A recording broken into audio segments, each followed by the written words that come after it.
Bienvenidos a Habitante Silencioso. Aquí recopilamos relatos perturbadores, evidencias reales y experiencias que rara vez se cuentan en voz alta. No todas las historias terminan bien y algunas simplemente no terminan. Hoy te contaré lo que ocurrió cuando un joven y sus amigos decidieron jugar a la Ouija.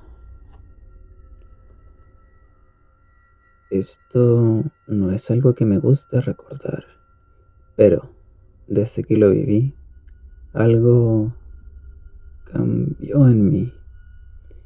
A veces no puedo dormir, otras despierto con la sensación de que hay alguien más en mi habitación, aunque esté solo. Y todo comenzó hace casi un año, una noche cualquiera, en el departamento de un amigo.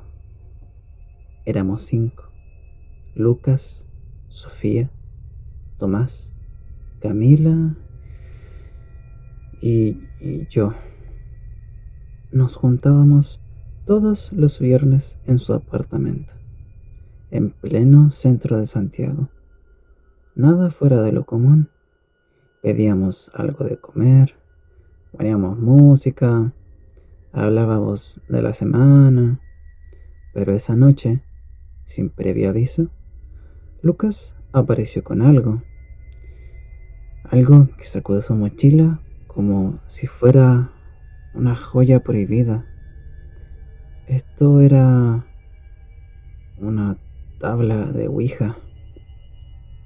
La había comprado por Mercado Libre. Según él, dijo que era de madera real, no de juguete, como si eso la hiciera más auténtica. Todos nos reímos. Bueno, casi todos. Camila, mi pareja en ese entonces, puso cara de incomodidad. No le gustaba meterse en ese tipo de cosas. Sofía ni siquiera se acercó. Se quedó sentada en el sillón, mirando desde lejos, con su ceño fruncido. Pero Lucas insistió, como siempre. Lo hicimos más por aburrimiento que por creencia. Apagamos las luces del living. Dejamos solo una lámpara de sal encendida y una vela en el centro. Nos sentamos en círculo alrededor de la mesa de centro, con la tabla entre nosotros. Lucas, Tomás, Camila y yo pusimos los dedos en el pequeño puntero. Sofía seguía lejos, mirando por encima de su teléfono. ¿Hay algún espíritu presente con nosotros?, preguntó Lucas. ¿Hay algún espíritu presente con nosotros?, preguntó Lucas, exagerando el tono como si fuera un medium barato. Nada pasó. Por varios minutos nos reímos, hicimos comentarios idiotas, y Tomás incluso dijo: seguro los espíritus están ocupados viendo TikTok. Pero entonces la vela parpadeó y el puntero se había movido. Apenas 1 milímetro, pero casi imperceptible, pero lo suficiente para que todos pudiéramos notarlo. Nos quedamos en silencio. Pensamos que alguien lo había empujado. Lucas nos miró a todos como esperando que alguien confesara. ¿Hay alguien con nosotros?, volvió a preguntar, pero esta vez el puntero se movió lentamente hacia él. Camila retiró los dedos al instante.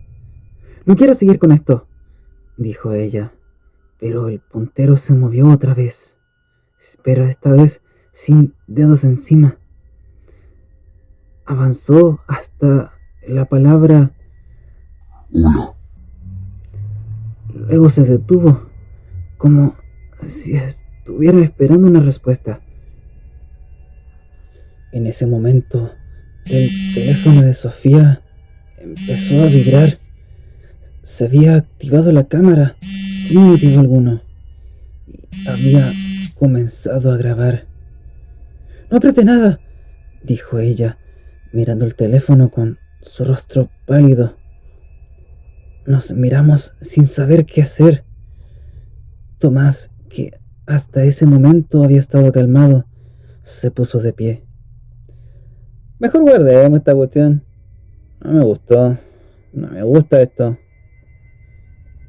Lucas dijo que era una coincidencia, que el puntero se movía solo por los nervios, que la vela parpadeaba por una corriente de aire, pero nadie más estaba riendo. Esa noche volvimos a casa, cada uno por su cuenta.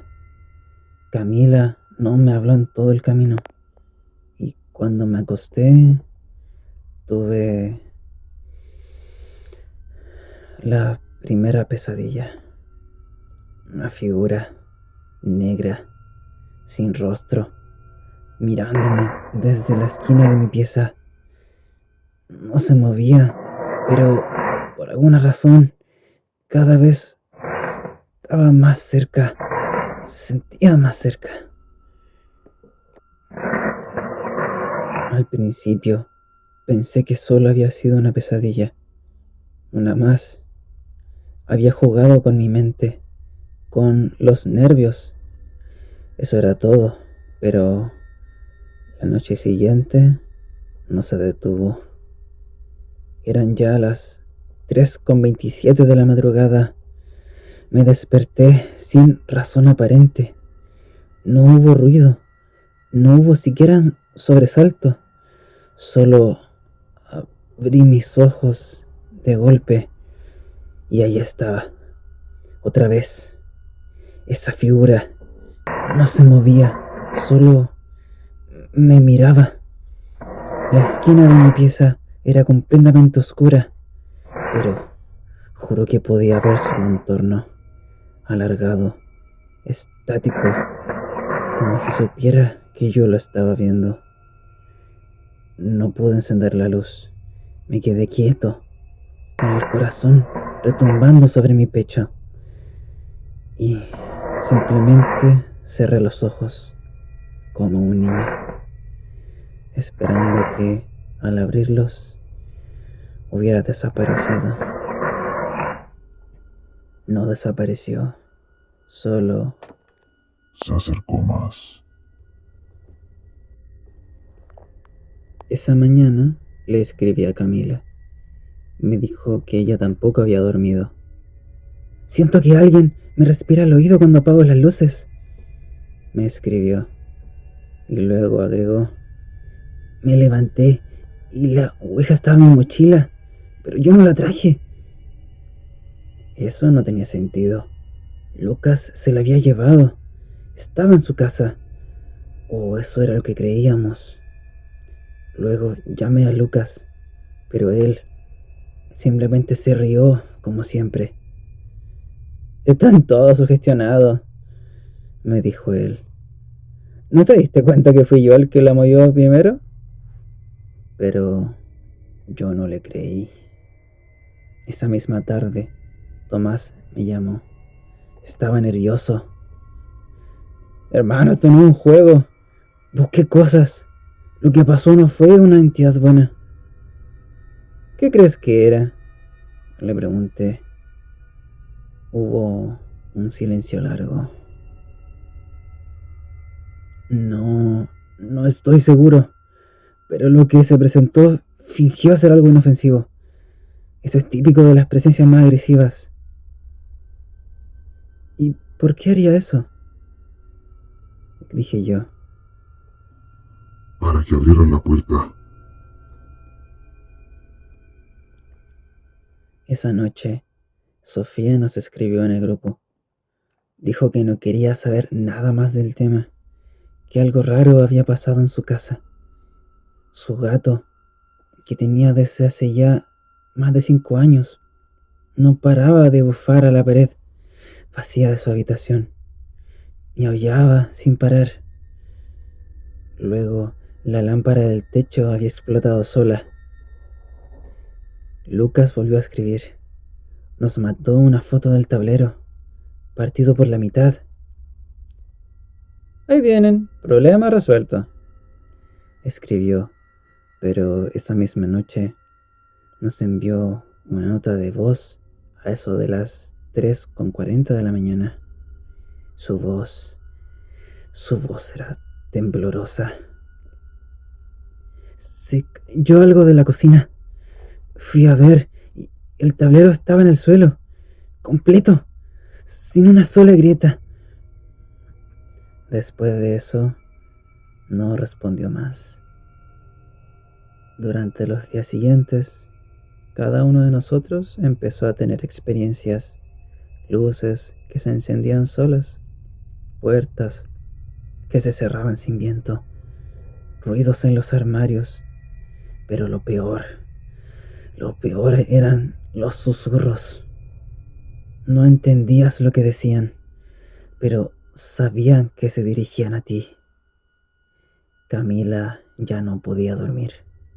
Empezó a oír golpes en la pared, y estos siempre eran a las 3:33 de la noche.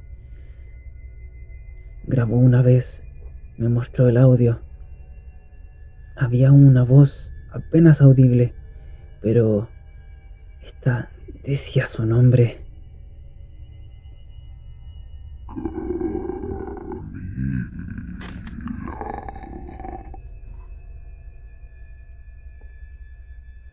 Así como si alguien la estuviera llamando desde el otro lado.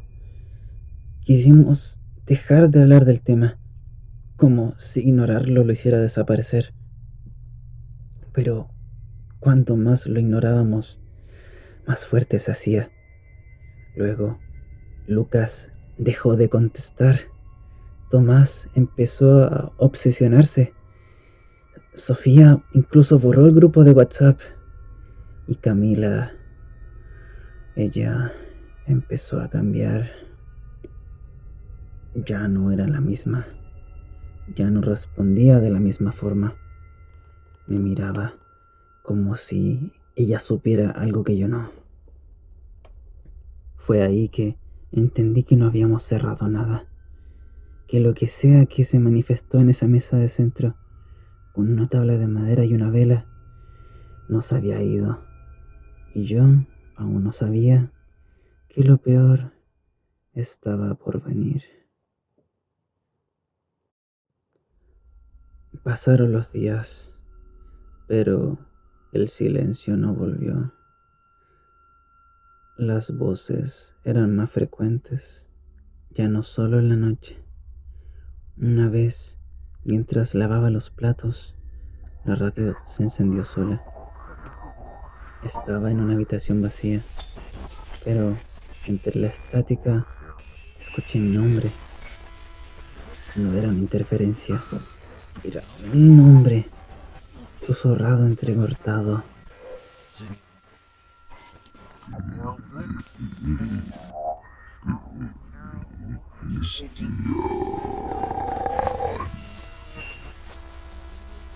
Me paralicé. Fui hasta el enchufe y lo desenchufé de inmediato.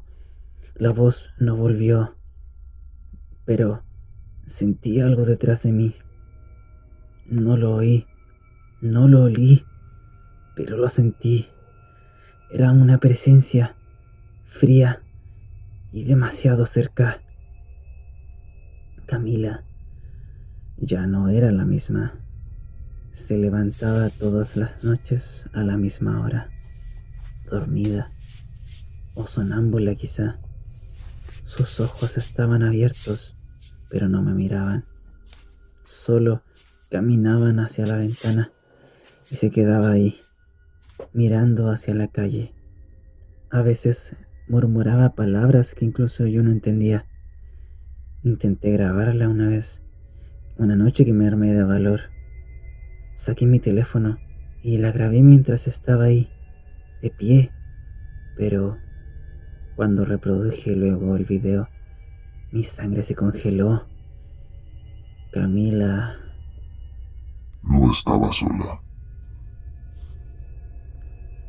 Al fondo, en el reflejo del vidrio, había otra figura.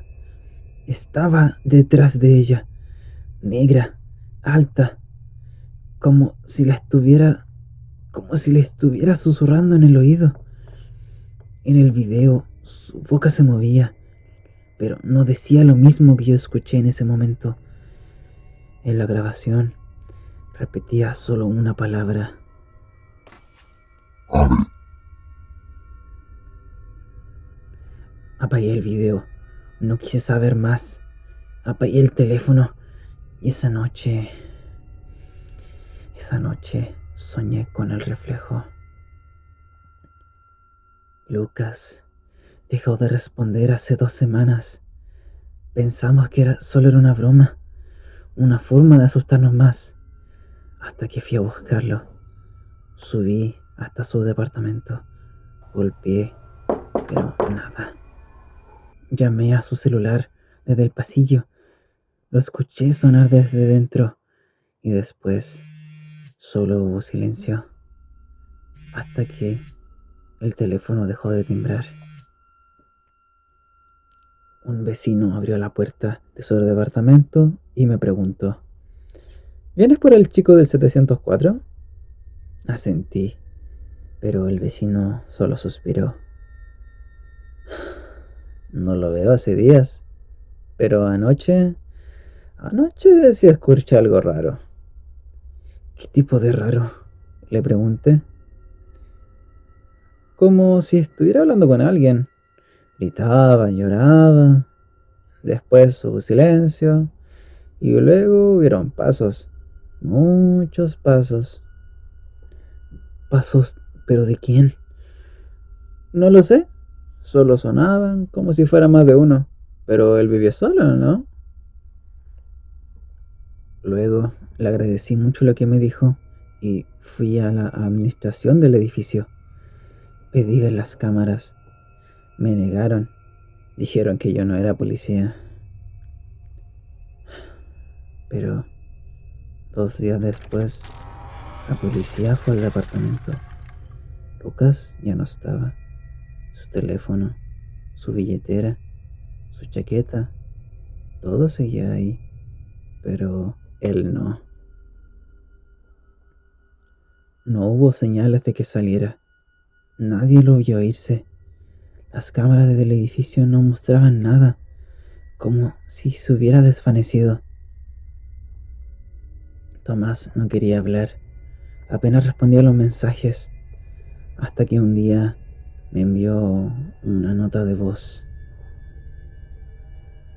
Cristian, está en mi casa. No sé cómo entró. No sé qué es. Ni siquiera lo puedo ver, pero sé que está aquí. Y es como si quisiera algo. Nunca supe más de él. Y Camila, una noche desperté y ella no estaba en la cama. Fui a buscarla por el departamento. No estaba. Fui al baño, nada. A la cocina, nada. Hasta que la encontré en el living. Encontré sentado en el suelo, frente a la mesa. Tenía una vela encendida y la tabla que jamás habíamos traído. Estaba escribiendo, pero no con sus manos. La vela se movía, se inclinaba, trazaba palabras con la cera. Cuando me acerqué, noté lo que estaba diciendo. ¡No te metas! Camila no hablaba, pero lloraba, y su sombra en la pared no era la misma que su cuerpo. Fue ahí cuando la entendí. Lo que abrimos nos había ido. Se había metido en nosotros, en nuestras casas, en nuestras vidas.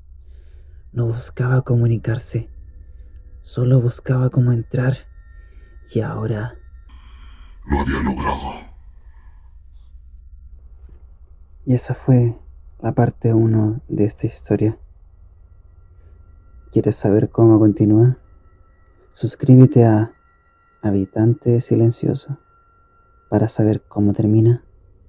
Activa la campanita si quieres ser de los primeros en saber la conclusión de esta terrible historia. Te deseo buenas noches.